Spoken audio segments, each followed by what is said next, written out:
The year is 2023, or is it? Depending on where you are, you might be living in the past or the future. In much of North Africa, the year is 1444. In two different countries, the year is 112. And in Israel, the year is 5783, due to the belief that God created existence around that many years ago. Now, to be clear, Earth is much older than 5,783 years, and the universe is much, much older than Earth. However, how time is measured and recorded is a human construct, which means mistakes are made and different cultures have their own way of doing things.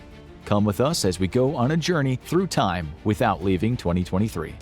The year is Reiwa 5. The place is present-day Japan. Does that mean that Japan is living 2018 years in the past? Obviously not. But the way the Japanese calendar works means that it's only the 5th year since this era began. How can this be?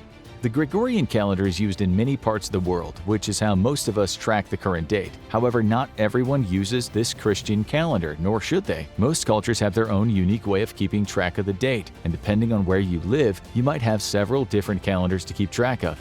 However, due to colonialization and the globalization of our planet, many traditional calendars have been lost or forgotten. In fact, out of the 195 countries on the planet, at least 168 use the Gregorian calendar in some fashion. But we're getting ahead of ourselves. Let's go back to Japan and find out why they're only living in the year 5. Japan itself is made up of around 14,125 islands. However, people only live on 260 or so of them. A single government hasn't always ruled the archipelago, but after signing the San Francisco Peace Treaty with the Allied powers in 1952, the Japanese islands officially became a single nation under one government. In the Japanese calendar system, the word Reiwa refers to the current era of Japan's official calendar. The country also uses the Gregorian calendar, but the Japanese calendar is important for cultural and official purposes. China brought the system that the Japanese calendar is founded on to the island nation around 700 CE. The era name is chosen by the Emperor of Japan when he rises to the throne. In the past, the emperor could change the era at any point to commemorate a significant event. Every time the era changes, the year count goes back to 1. In 1912, Emperor Taisho set the precedent of having one era for the entire reign of an emperor. The Reiwa era started on May 1, 2019, when Emperor Naruhito, the eldest son of the previous ruler, Emperor Akihito, took the throne. Emperor Akihito is still alive at 89 years old, but abdicated his throne for his son to replace him. The term Reiwa means beautiful harmony and is the first era name that uses characters from a Japanese root source instead of a Chinese one. The Japanese calendar is used to date most official documents along with government forms, private business communications, and personal letters. The use of the Japanese calendar today means that if you were to visit Japan, you would travel from the year 2023 to the year 5 when you landed.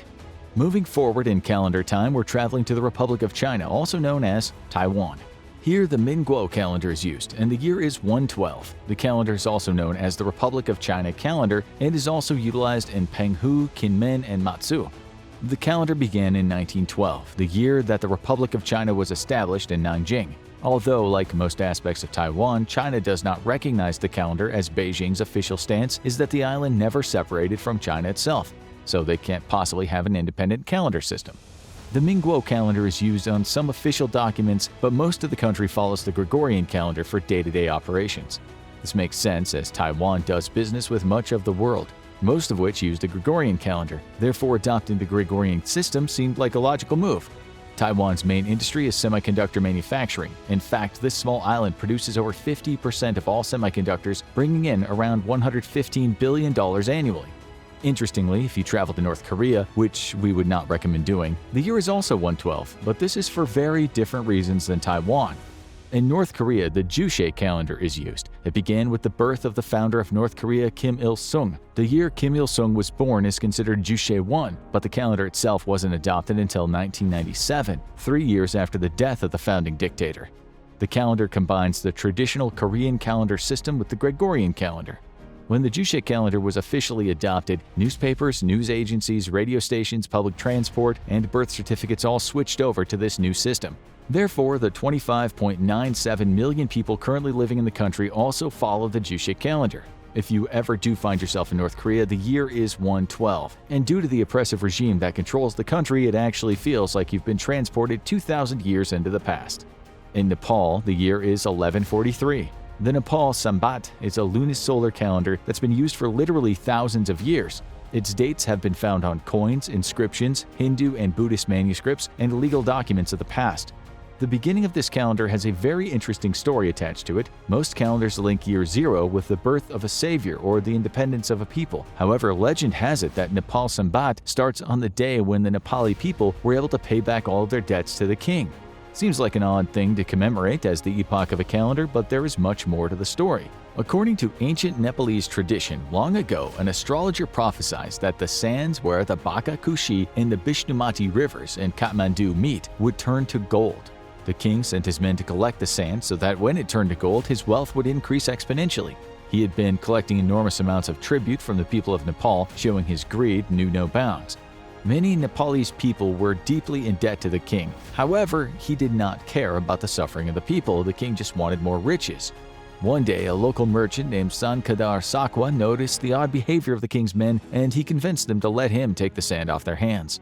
The next day, when Sankadar Sakwa opened the bags, they were full of gold instead of sand. Sankadar took the gold to the king and paid off the debts of every person in Nepal. The Nepalese people were finally free. The event is year 0 in the Nepal Sambat, corresponding to 879 AD in the Gregorian calendar. To be clear, the Nepalese people and the government of today still have debt. Nepal is ranked 99th out of all major economies with a GDP of just over $36 million, and the UN estimates that around 20% of the population lives in poverty. In Myanmar, the current year is 1384. This is because they use the Burmese calendar alongside the Gregorian calendar. Along with many other calendars discussed in this video, the Burmese calendar is a lunisolar calendar, where the months are based on the lunar cycle and the years on the revolution of Earth around the Sun. The calendar itself is founded on the Hindu calendar and incorporates the Metonic cycle as part of its dating system. The Metonic cycle is when the phases of the moon recur at the same time of the year as they previously had. This takes approximately 19 years to happen. For example, if a full moon occurred on January 1st, another full moon wouldn't happen on January 1st for another 19 years. This poses problems when creating a calendar that combines a lunar year and a solar year. To fix the problem, the Burmese calendar needs to incorporate leap years and a number of days at random intervals to maintain its consistency. The Burmese calendar is used in Myanmar to mark traditional holidays and festivals, such as the Burmese New Year. A lot of these celebrations are connected to Burmese Buddhist practices. When King Popa Sawihan recalibrated the entire system, the calendar's start date became March 22, 638 CE. From there, the new era of Khwaja Tekarit began, and the people of Myanmar have been progressing through time to the current year of 1384 ever since. The year is 1401 in Iran, as this country uses one of 2 Hijri calendars. More specifically, Iran uses the solar Hijri, which, as the name suggests, uses the Earth's revolution around the Sun as a basis for its year. This is either 365 or 366 days long, depending on if a correction is needed. Just to be clear, the actual length of one revolution of Earth around the Sun is 365.2422 days. This is why every 4 years, solar calendars that break the days into 24 hours need to include an extra day to account for the 0.2422 extra days that accumulate at the end of each revolution. The solar Hijri is one of the world's oldest and most accurate calendars. This is unsurprising, as many of the basic scientific principles and advancements in mathematics were developed thousands of years ago in the Arabic world. That being said, highly precise mathematical practices also developed independently around the world in places like Latin America and East Asia as well. The creators of the Hijri solar calendar used astronomical observations and calculations to determine the vernal or spring equinox, which is the start of the calendar. Year 0 of the solar Hijri calendar is marked by the year that the Islamic prophet Muhammad and his followers traveled from Mecca to Medina in the year 622. There's also a lunar Hijri calendar that was developed after the solar calendar that much of the Muslim world uses, but Iran is stuck with the original. Since the solar Hijri is based on the Earth's movement around the Sun and the lunar calendar is based on the movement of the Moon around the Earth, the year is different in Iran than the rest of the countries that use the alternate Hijri calendar. In fact, the 2 calendars drift apart by a little more than 11 days a year, meaning that between Muhammad's journey in 622 CE and the present day, the 2 calendars are approximately 43 years apart. In the Bengal region of the Indian subcontinent, the year is 1429. It is here that the Bengali calendar is used. It's the official calendar of Bangladesh and has its roots in the ancient Sanskrit astronomical text called the Surya Siddhanta. The Bengali calendar has a start date between the 12th and 14th of April, 549 CE. Unfortunately, this calendar was later modified for the purpose of tax collection. It's not entirely clear why this particular start year was chosen. Some scholars think it coincides with the reign of King Shashanka, while Mughal Emperor Akbar was credited with modifying it. However, the exact reason for a beginning year of 594 is still not agreed upon. In Northern Africa and much of the Middle East, the year is 1444 AH.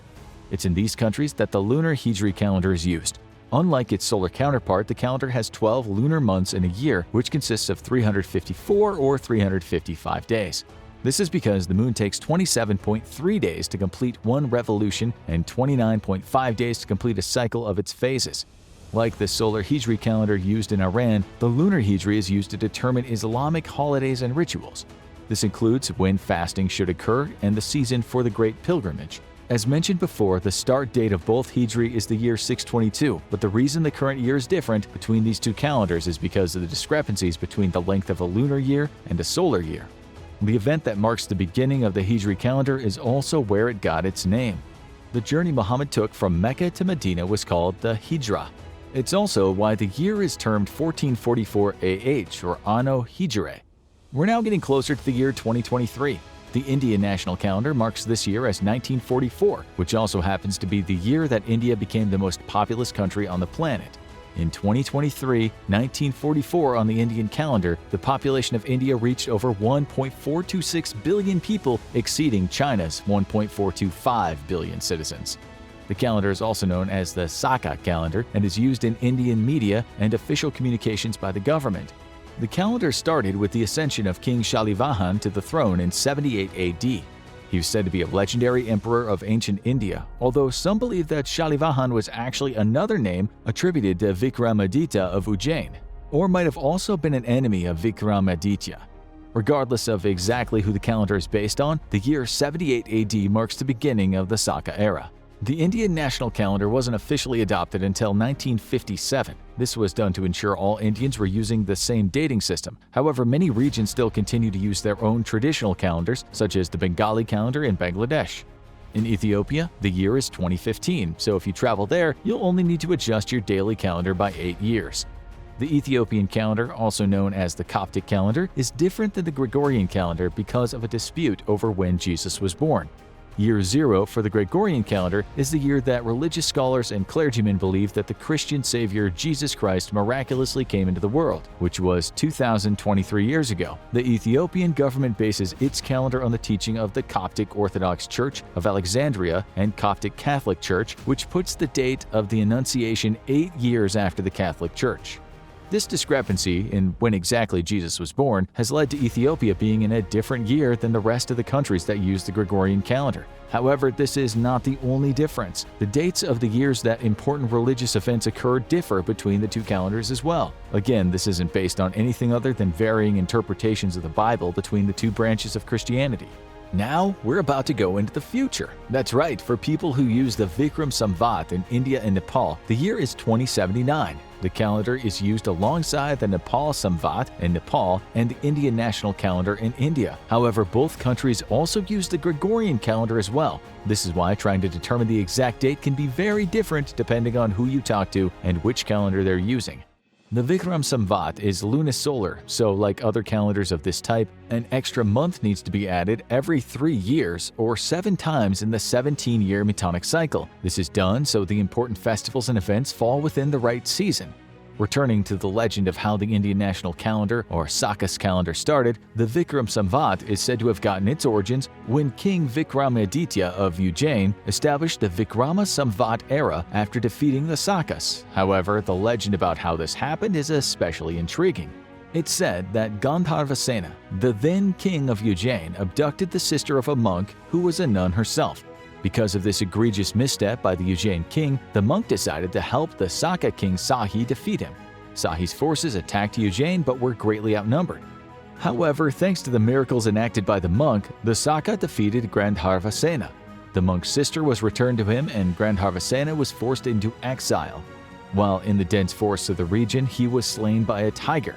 The king's son, Vikramaditya, who had been raised in the forest when the Saka seized their kingdom, gathered a force and returned to Ujjain to reclaim it from the Saka. He succeeded, and this reclaiming of the Ujjain kingdom by Vikramaditya marks the beginning of the Vikrama era. This is why the Vikram Samvat has a starting year of 56 BCE and the current year is 2079. However, if you want to go even further forward in time, you can go to Thailand, where the current year is 2566. Thailand actually uses two different calendar systems alongside one another. One is a solar calendar based on the Gregorian calendar, which is used for most day-to-day activities. However, there's also a lunar calendar based on the Buddhist calendar that has a starting date of March 11, 543 BCE. On this date, Gautama Buddha died and broke free from the cycle of rebirth to attain nirvana. Over 400 million people practice Buddhism across the world today. In Thailand, the year is 2566 BE, which stands for Buddhist era. However, this lunar calendar is mostly used for Buddhist religious practices and events and not for everyday purposes. This brings us to the calendar with the oldest starting date in the world. In fact, the Hebrew calendar claims to have begun at the inception of everything, when God declared, "Let there be light." The Hebrew calendar used in Israel puts the current year at Anno Mundi 5783. Anno Mundi translates to year after creation. The Hebrew calendar is used to track Jewish religious dates and which portions of the Torah should be read at specific times of the year. The Hebrew calendar follows the lunar year, so it needs to be reconciled every 19 years. However, even with this correction, the Hebrew calendar ends up being 6 minutes and 40 seconds longer than a solar year. This means every 216 years, the Hebrew calendar falls a day behind the Gregorian calendar. Now, to be clear, the universe did not start 5,783 years ago. Evidence suggests the Earth formed around 4.5 billion years ago when gas, dust, and debris orbiting the Sun were pulled together by gravity.